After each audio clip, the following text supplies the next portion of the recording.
DPRD Kabupaten Agam, Sumatera Barat gelar paripurna dengan agenda mendengar dan menyampaikan pandangan umum dari fraksi DPRD Agam terhadap nota Bupati terhadap RAPBD Kabupaten Agam tahun anggaran 2025. Paripurna dilaksanakan Kamis 10 Oktober 2024 di Aula Utama DPRD Agam dipimpin Ketua DPRD Ilham diikuti Bupati Agam Dr. Endrisal. Dari 45 anggota DPRD Kabupaten Agam, hanya dihadiri 23 anggota lainnya entah kemana.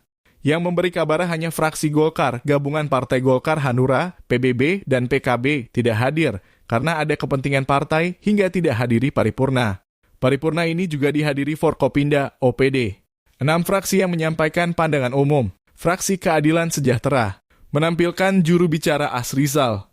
Fraksi PEN mengutus Zulpardi sebagai juru bicara. Fraksi NASDEM mengutus Selman sebagai juru bicara. Fraksi Demokrat mempercayakan kepada Jondra Marjaya sebagai juru bicara. Fraksi Gerindra menampil Nesi Harmita sebagai juru bicara dan fraksi P3 mengutus Hardianto sebagai juru bicara, sedang fraksi Golkar mengirimkan pandangan umum secara tertulis tidak hadir karena ada kepentingan partai. Pandangan umum fraksi-fraksi DPRD Agam sorotan dan menghunjam kinerja pemerintah daerah Kabupaten Agam, terutama yang disorot bersentuhan dengan permasalahan anggaran. Juru bicara fraksi Partai Demokrat menampilkan juru bicara Jondra Marjaya. Jondra Marjaya mengungkap dan mempertanyakan dana pokok-pokok pikiran anggota DPRD Kabupaten Agam tahun 2024 tidak dilaksanakan, dikemanakan dana tersebut, dan kenapa tidak terlaksana, apa sebabnya. Fraksi Partai Demokrat minta penjelasan kenapa tidak terlaksana. Berapa jumlah dana pokok-pokok pikiran anggota DPRD Kabupaten Agam tahun 2024 yang tidak dilaksanakan pemerintah daerah Kabupaten Agam itu, Jondra Marjaya mengaku belum mengetahui jumlah pastinya, tapi cukup banyak. Setahu Jondra Marjaya, dari sejumlah dana pokir yang telah disediakan pada APBD 2024, hanya satu pokir yang dilaksanakan Pemda Kabupaten Agam, selebihnya tidak, tutur Jondra Marjaya. Karena itu, juru bicara fraksi Partai Demokrat, Jondra Marjaya menyarankan, untuk menyusun APBD tahun 2025, pemerintah Kabupaten Agam memprioritaskan dan sasaran, menganggarkan untuk meningkatkan sumber daya manusia atau SDM, menurunkan kemiskinan, menambah peluang kesempatan kerja, mensukseskan ketahanan pangan, penyediaan air dan energi, kestabilan ketahanan dan keamanan.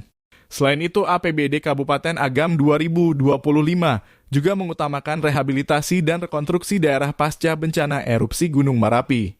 Dampak bencana tersebut merusak beberapa ruas jalan hingga putus, merehab kembali irigasi yang rusak, membangun kembali jembatan yang putus, merehabilitasi kembali pemukiman masyarakat yang rusak.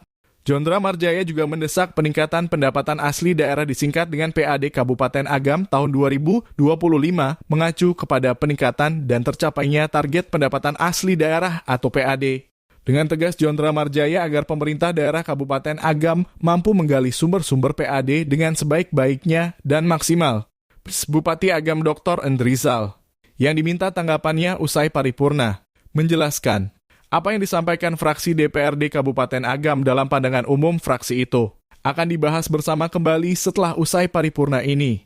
DPRD itu kan mitra kerja pemerintah, apabila ada kelemahan akan dibahas kembali, tutur Bupati Agam Dr. Endrisal. APBD 2025 sudah disampaikan oleh pemerintah daerah, lalu ditanggapi oleh DPRD. Pemerintah daerah dan DPRD kan mitra, sehingga seandainya ada kelemahan-kelemahan, itulah saran-saran yang diberikan oleh kawan-kawan kita dari DPRD. Semoga saran ini kita optimalkan, yang akhirnya kita nyatu pemerintahan daerah, eksekutif, legislatif, saling mengisi demi bagaimana Kabupaten Agam ini maju sesuai dengan visi masyarakatnya sejahtera. Inilah yang kita harapkan melalui kebersamaan tadi. Sekali lagi, ada saran dari pemerintah, dari legislatif, maka eksekutif tentu akan menerima saran ini demi kemajuan Kabupaten Agam ke depannya. Terima kasih. Demikian marapipost.com melaporkan.